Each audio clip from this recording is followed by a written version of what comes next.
So today I want to share with you how I edited this picture. So I took this picture over the weekend. I finally got out, went to our local wildlife refuge. It's pretty nice because you can stay in your car so you don't have to get out and be around other people. But there's so many different trails that you can get out and walk around. I walked down one trail.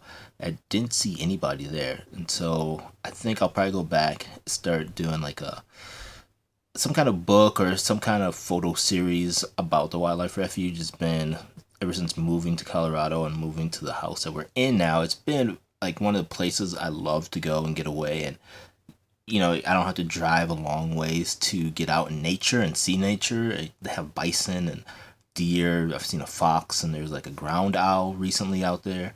So it's so many different things you can see, and it's really accessible to where I live. And so I really want to, now that I have more time, start really looking at personal projects. And this idea I've had of doing some sort of photo series about the wildlife refuge has always been on my mind.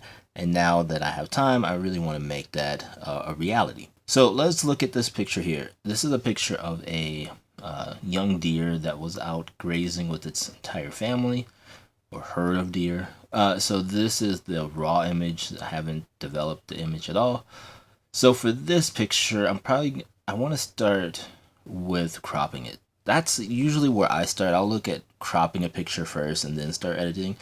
But what I'm going to show you is just my workflow. You guys do it however you want to do it. Use the tools that you want to use. I happen to like Lightroom to do all my managing and editing, and then I'll use other plugins, as you'll see here in a minute, to really make this image pop.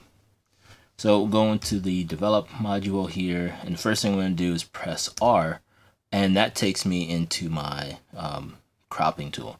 Now this is where I have a slight issue with Adobe because they have Lightroom Classic, which is what we're using right now, and Lightroom CC, which is their cloud-based Lightroom, which is really cool because it works extremely well on the iPad.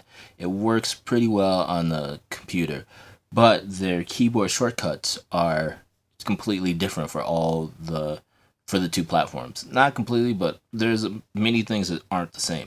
So if I'm using it on my iPad, I'm using a keyboard shortcut, I always press the wrong button at first. Back to the regular scheduled program.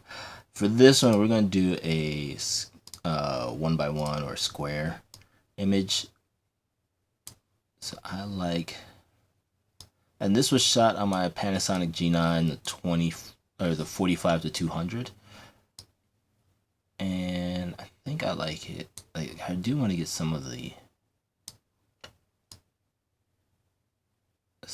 this dead bush branches that are next to it. Alright, so that's the first step. And if you get in here, you can see what I really like about this picture is that these deer were eating, and so you're getting some kind of expression, some kind of movement. That's usually what I go for. I don't like a typical straight up picture of a deer just looking at you. I have taken those pictures and they're fine, but if there's some sort of movement of an animal, even if it's like scratching, or I took a picture of this bison once, like trying to get the flies off of him. So that type of movement is what I really like when I'm out photographing, especially wildlife. And so the thing that I do, the very first thing I do is I actually hit auto on here just to see what it's going to do. And it's usually a pretty good start. So you can see here before and after, just hitting auto brought the picture to life. So I shoot in raw images, so the image is flat. And so every picture that I post or take or anything like that, I do have to do some editing to. So just looking at this, it did do a pretty good job. And so you can see over here, it brought the exposure up by a little bit, contrast up a little bit, brought down the highlights, opened up the shadows, white point, black points, that kind of stuff. And even up the vibrance a little bit. Because this is still, I guess we're technically still in spring, I really want the green foliage around this deer to really pop. So I'll come down here to the green saturation and to see, usually I will start all the way up. That looks a little bit too much. I'll go to 100%, and then I like to dial it in that way. So this is 44%. So again, I always go before, after, and I like that. I'll probably bump it up just a little bit because I'm gonna add a vignette on here. All right, so now that we got that, I will next look at the white balance, and I think it looks pretty good. I will meter off of this part of the deer, and yeah, I like that a little bit better. Yeah, so I like the way this looks, the white balance. And the reason why I use this part of the deer is because it's as close as I could get to neutral gray. And so when I'm shooting or photographing a deer or any kind of animal, I like to expose for the animal. Especially when you're shooting raw, I have at least some latitude to either bring down the highlights or open up the shadows, depending on how I shot, how you shot the image. If you have to underexpose a little bit, then you can always bring back some of the shadows, and if you have to overexpose it a little bit, you can always bring back the highlights.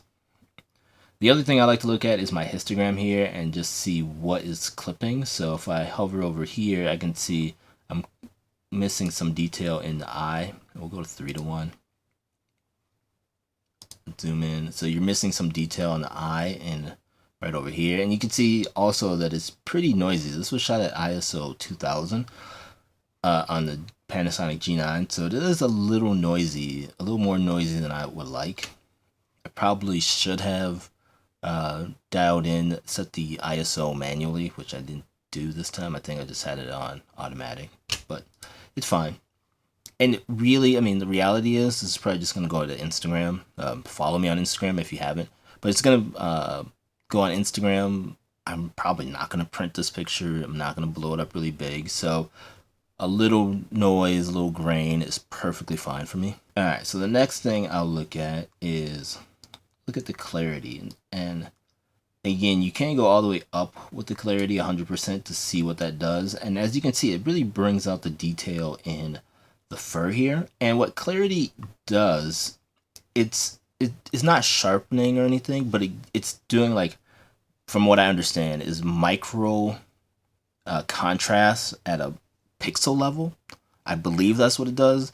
That's the way I've been able to understand it myself. I could be completely wrong, but it's not sharpening. It looks like it's sharpening, but it's just adjusting the contrast on a pixel level of the image, I believe. So this is, instead of over sharpening or things like that, sometimes I like to add a little clarity just to bring out some of the detail in the, like in this case, the fur here. So that was 100%. So I'll probably dial it down here to like 27.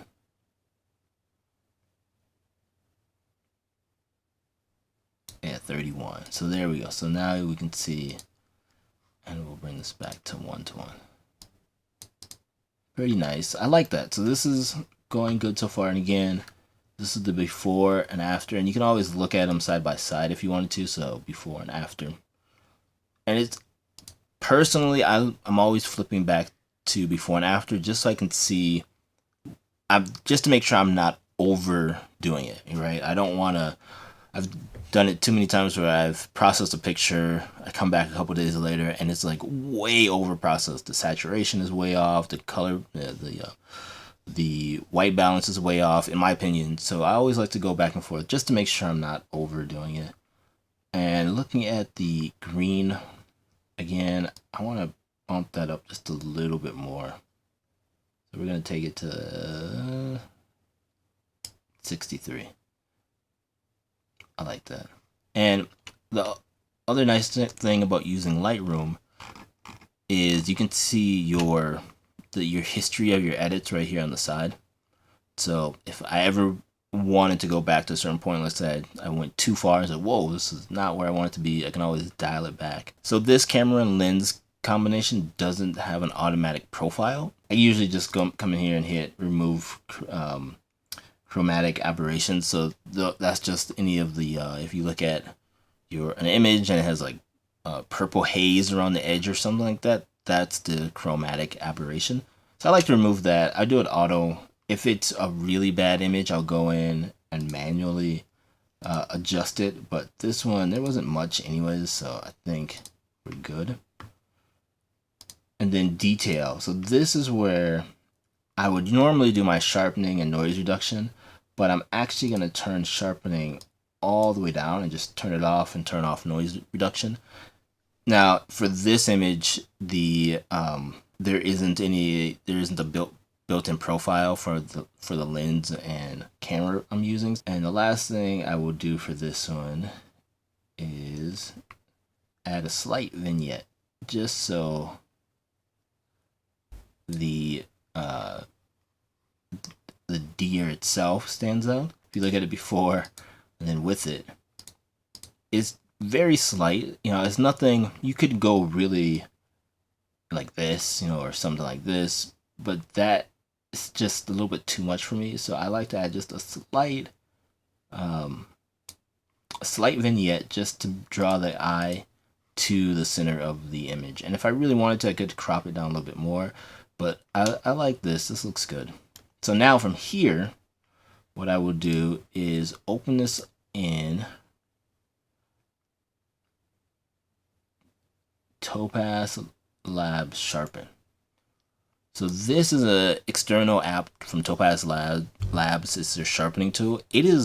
I've just started using it. I've used it in the past, like a long time ago, and this is their newest version. It is very, very good at sharpening your images, and it doesn't overdo it, doesn't look too fake. It's actually really nice. So this is the original and then the preview here, but I like to use the stabilization, and it helps like if you have if you weren't using a tripod and you have slight movement in your camera, it does a pretty good job of sharpening your image and removing some of that shake. And so you can see here the before and after is quite amazing. So let's do a split view and let this render here real quick. And then so now if we look at this, you can see the before and after of this image. So this is the before, this is the after, and it is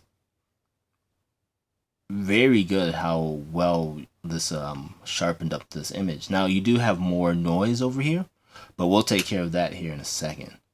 So I'm gonna save this image. The nice part about the way I use Lightroom CC or Lightroom Classic, and you can't do this with Lightroom CC, so this is where for me I like using Lightroom Classic better on the desktop than Lightroom CC, is that I can have external plugins. So by opening this up in Lightroom, doing my edit, it's going to automatically save it back into Lightroom as a TIFF file, which is perfectly fine for me.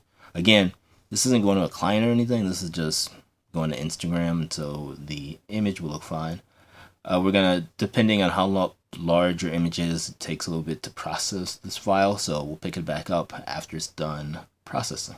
All right, so now we're back in Lightroom. It took about 2 minutes to process that picture, but you can see up here, this is now the name of the file, edit, and it's a TIFF. So we're not working with the raw image anymore, we're working with the TIFF. But from here, what we're going to do is you can see there's a little bit of noise, and I will now open up Topaz Denoise and edit, try to remove some of that noise in here. Now again, because of where this is going, I'm not going to try to take out all the noise. I'm going to take out some of the noise. So as you saw, I'm using the trial versions of these, which is great because they give you 30 days. So if you want to try it out, see if you like it or not. Again, I have no affiliation with this company. I'm just trying it like everybody else.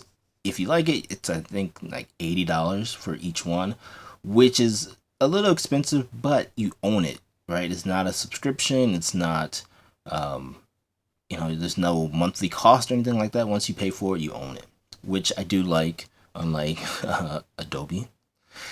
So if we're looking at this here, this is the before, this is the after, just the from the initial, you can already see it's taken out quite a bit. And let's look at it in the split view. And I'll go here. Deer's face are so symmetrical, so it's easier just to do this and look at one side versus the other. So right away you can see there's quite a bit of noise that was taken out. What's really cool is if you really wanted to like crank this up, it does a very good job of removing the noise but not destroying your image. So you can see here, this is the before, this is the after, and it looks pretty good. Now this is a little bit too much for me because you're losing a lot of detail in the face here. So if you wanted to do, bring it back a little bit. Like I said before, I don't mind a little noise in the image. Yeah, I think this looks good. So there's still a little bit of noise in there, but you're able to keep the detail on the face. But again, this is the before, this is the after. It looks amazing. And again, because I opened this in Lightroom, if I hit save, now it's going to go back into Lightroom here in a minute. And we'll pick back up once this one is done. Alright, so now we're back into Lightroom. Again, it saved it from Topaz Denoise back into Lightroom. And you can see here the name of the file, edit. So this has been edited twice and saved as a TIFF file. But like I said, this is amazing. The noise is gone. I'm really impressed with Topaz Denoise, Topaz Sharpen. I've been sharpening images in Lightroom for a long time. I don't really use Photoshop for much unless I'm trying to remove branches or something like that is just not doable in Lightroom. But these two plugins, they do a really good job at the task that I'm asking, sharpen the image and then to take out the noise. And there's not a real loss in the quality of the file. So there you go. This is the before, this is the after. I think, this image turned out great. If you look at the detail, the noise reduction, everything that was done in Topaz Sharpen, Topaz Denoise, and then the edits you could do within Lightroom. But man, machine learning, this is this is crazy. And it's what used to take forever to edit a picture. It doesn't take that long. And I mean, I understand some people don't like the fact that computers are doing a lot of the work, but I look at the convenience factor. I'm still getting the image that I want and the results that I want. So it's not the computer isn't saying, doing all the work and that's it. No, there's still little touches here and there that I like to do. And depending on the image, there's more. That sometimes, like in this case, there was a lot less to do. But overall, I'm really happy with this picture. I will have it posted on my Instagram page. You can find that down here. I will also have it on my website. So if you want to go check out the website, you can see a image from the original image straight out of the camera to this image once it was done. I'll probably crop the original image just so it has the same crop. As always, thank you for watching this video. Let me know down below if you guys use any plugins for your photo editing like Topaz or they used to be Nik, but Google bought them and they went out of business. I don't know what other plugins there are. I don't really use many, but I probably will be picking up these two. They are really good. I love that it integrates within Lightroom so that I can just quickly do what I need to do, come back into Lightroom and just have it all there. Again, Lightroom is my hub for everything. So everything starts in Lightroom and then I will go out of the universe, so to say. And, if I need to edit in Photoshop, I can do that. If I need to edit in now Topaz plugins, I can do that. All right. Thank you for watching this video. I will see you in the next one. Talk to you later. Bye-bye.